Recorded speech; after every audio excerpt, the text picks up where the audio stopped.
Good evening, good morning, good afternoon, good evening again. So I'm doing this tarot reading. I'm Steve, the tarot reader, and I'm doing this tarot reading because I'm finding it harder and harder to be able to do these in the morning. So I'm doing them in the evening, hence the darkness outside.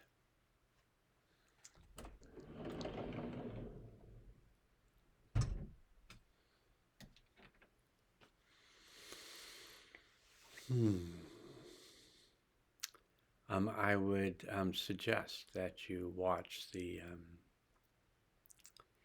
healing class given by Arlen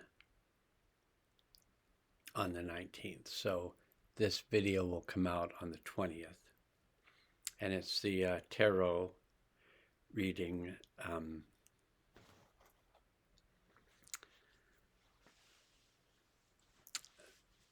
for the next period of time. It's to look at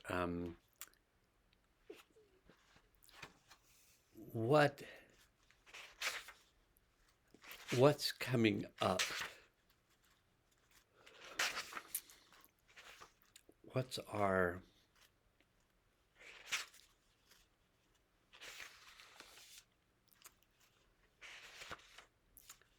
the things that we can think of in terms of this upcoming period of time? How are we feeling about the world, the energetics of the world, how they're possibly affecting us? What are we noticing in terms of our own experience, physically, mentally, emotionally, and spiritually? What are we noticing? And so the energies that we've been, for one thing, we got 3 major arcana cards. So the first one we got was in the older decks, it's called the Hanged Man. In some of the newer decks, it's called the Hanged One. And so what we've been working with is we've been working with Neptune as a planet, which has to do with depth, awareness, fantasy, mystery, psychic energy, and porousness. So a lot of energy is moving, a lot of feeling things coming and going. The major arcana 12, then 1 and 2 goes to a 3, so it's a number 3 card, which is about innovation, creativity, expression, growth, and manifestation. So this is what we've been working with. And the key words are internal expansion, stillness, reflection, stagnation, halted progress, lack of movement, surrender, sacrifice, perspective, awareness, truth, questions, new viewpoints, waiting for a shift, calm before the storm, patience, discomfort. I can totally relate. There's been a squeamishness about these times, almost like I never know what's coming next. And when it comes, it feels like maybe I haven't dealt with this before, and I don't feel like I haven't felt in my comfort zone. It's been very helpful to have had my guide of this lifetime, Arlen, show up to help me work with these times. Because even with all the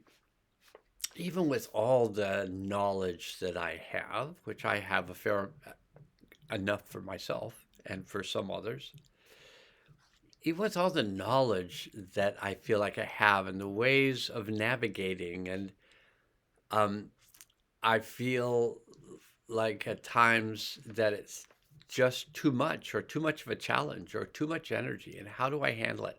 And how do I change this fast? So I feel like the class, which was a healing field as well, but it's a healing field with a class inside, a class for me, but also for you, because he's talking about how to navigate these times. So the hangman, the hanged one, hanged man, hanged woman, hanged one, the non-binary hanged person. The description is we've been looking outward, caught up in the complex movements of the collective, imagining the impact that our dream might have on the world, but in the process of putting so much energy towards others, we find ourselves tangled up, slowing down. Perhaps we've lost our way or taken a wrong turn or changed our mind about where we want to go. Or perhaps we're simply exhausted from seeking so many perspectives, from growing and imagining and expanding. Whatever the cause, we find ourselves stagnant, unmoving, twisted up within ourselves, with no way of knowing how long we'll be in this state of surrender. And it's a sticky, stiff state with a lot, for me, in my experience, so that's all I can speak about. In my experience, like this tightness of muscles, this feeling of pain in the neck.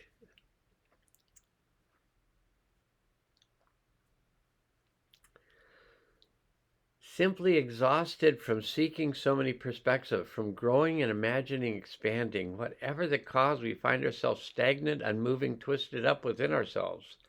And I really feel that.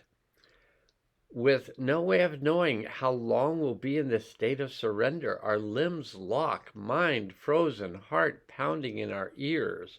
I love this woman. We can feel something struggling within us, feel a release that is slowly building, feel that a change is on the horizon, yet we cannot move out of the way, cannot take action to prevent this shift from finding us. All we can do is breathe through the discomfort of the moment, work to adjust our stance, and prepare to accept whatever is on its way. Like a difficult inverted yoga pose, we hold our position for as long as we can, knowing that we are stretching unfamiliar muscles, awakening a strained but necessary awareness. It works for me. And then currently, the current energies we're working with. So that was the hanged man or the hanged one, the description I just read. That's what we've been working with. What we're currently working with is Major Arcana 0, or the Fool.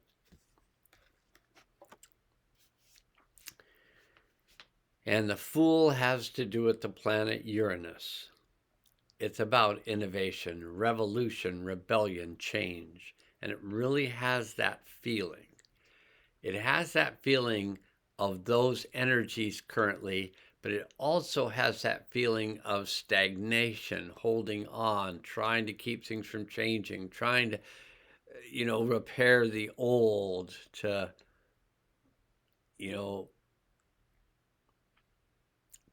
I think the term sometimes is beat the dead horse. It ain't getting up. So 0 is the number of the Fool, which relates to infinity, freedom, possibility, the beginning and the end.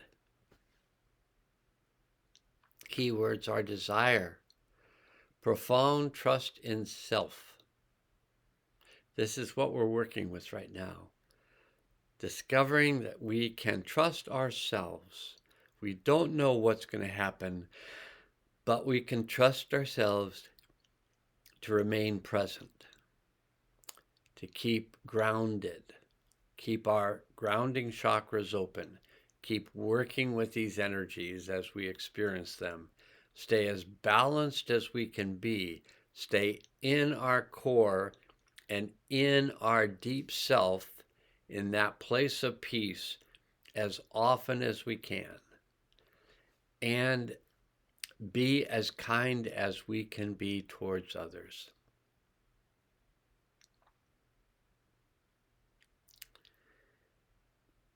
It has to do with intuition and new beginnings, taking a chance without a full plan, moving into the unknown with joy. Seeing endless potential, a fresh start, an unknown journey. Inexperience, freedom, aspiration, and risk. And the words are, some dreams stay with us even after waking. Our eyes slowly open and we come back to the physical world, yet our hearts linger in a fantasy that captivates our imagination. A spectral prospect that steals our breath and demands our focus. We may emerge slowly from slumber into our day, but pieces of our mind, heart, and soul have been left behind, continuing to explore this new possibility. Weeks slip by, but the mirage remains, coming into richer clarity, distracting us from our usual patterns and routines. What started as a vague whisper becomes an insistent obsession. We abandon any thoughts of leaving this yearning behind and instead embrace new details as they emerge, letting potential grow. Complicated desires manifest, and we consider ways that we could adjust our current path to start moving in this unexpected but promising new direction. Optimism floods us. Hope begins to grow, even as that vision feels so far out of reach, so unrealistic, so uncertain. There's no promise of success, no guarantee that we'll reach that shimmering far-off horizon. We're considering rearranging our entire life to chase after something theoretical, something unsettled, something that we desperately want. But we aren't sure how to accomplish such a thing and don't even know where to start. That's where we're at currently. And the card we got about the direction that we're moving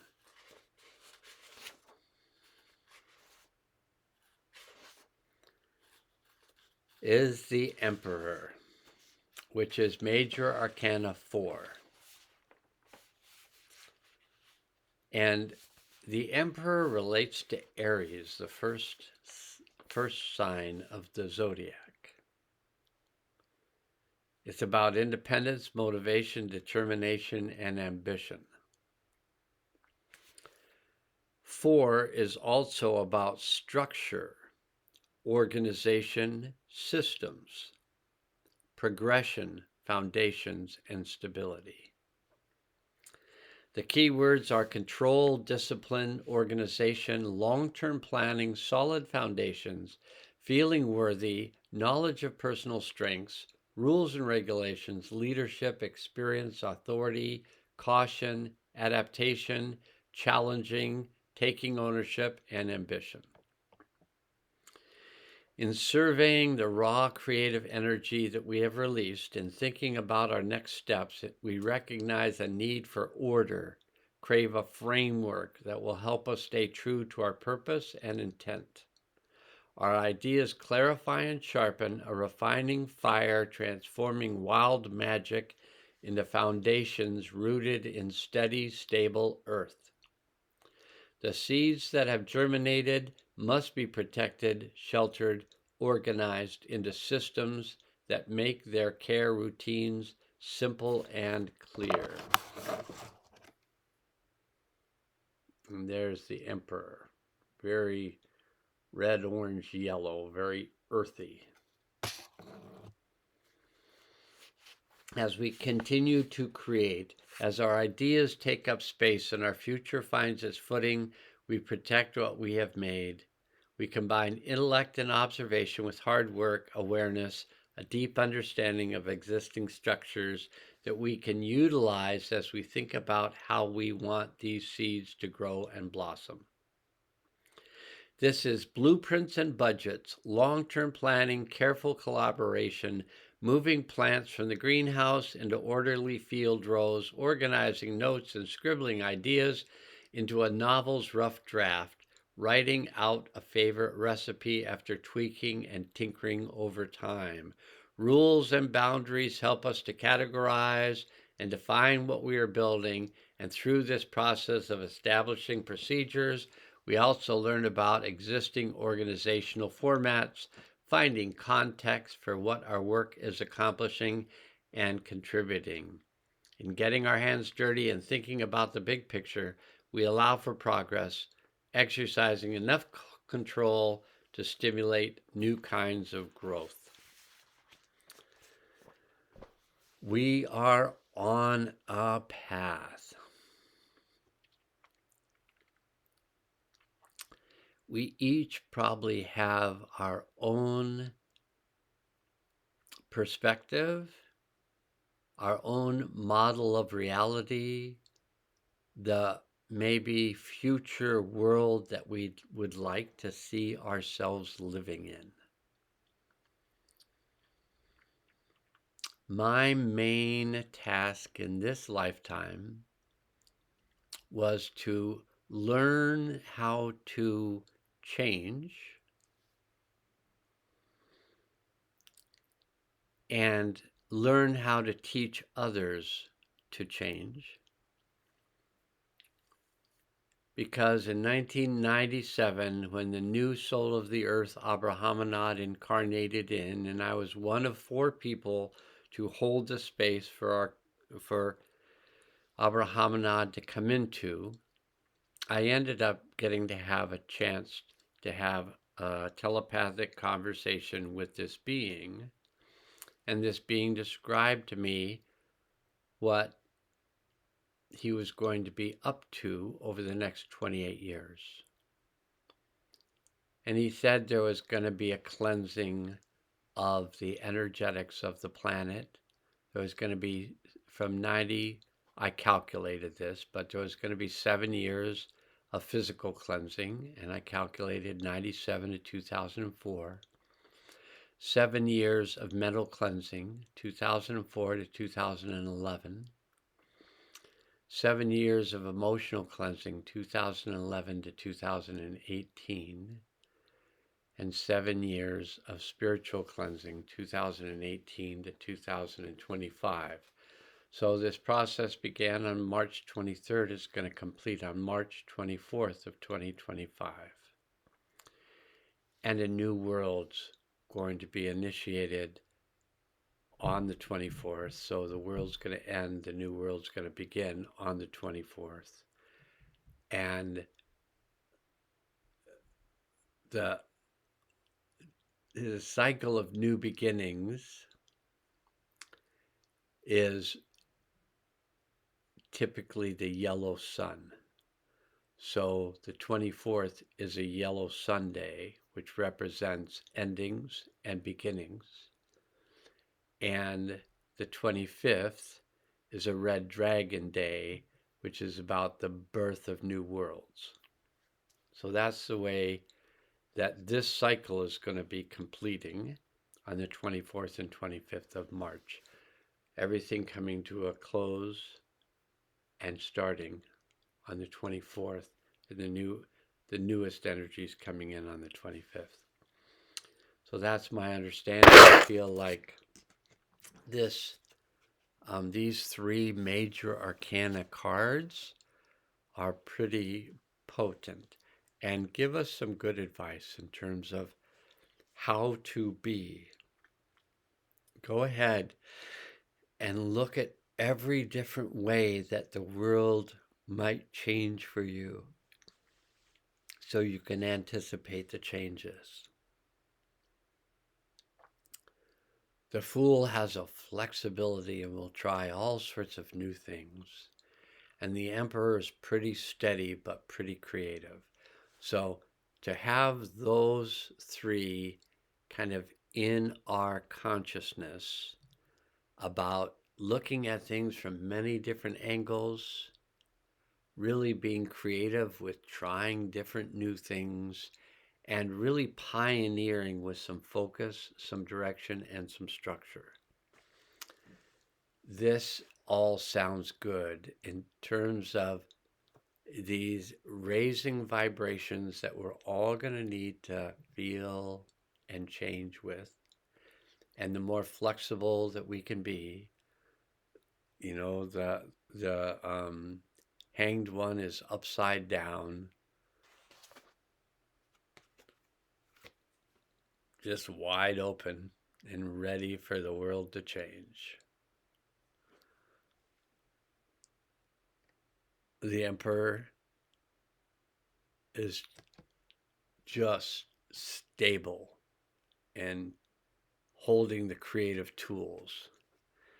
And the last one down below is the Fool, who's just willing to try things, creative things with consciousness.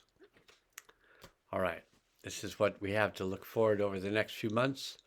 There may be individual daily readings, but I think this is over the next 3 months, over the end cycle of this spiritual cleansing. These are some cards to rely on. Okay. Very good. And look forward to seeing you tomorrow. Namaste.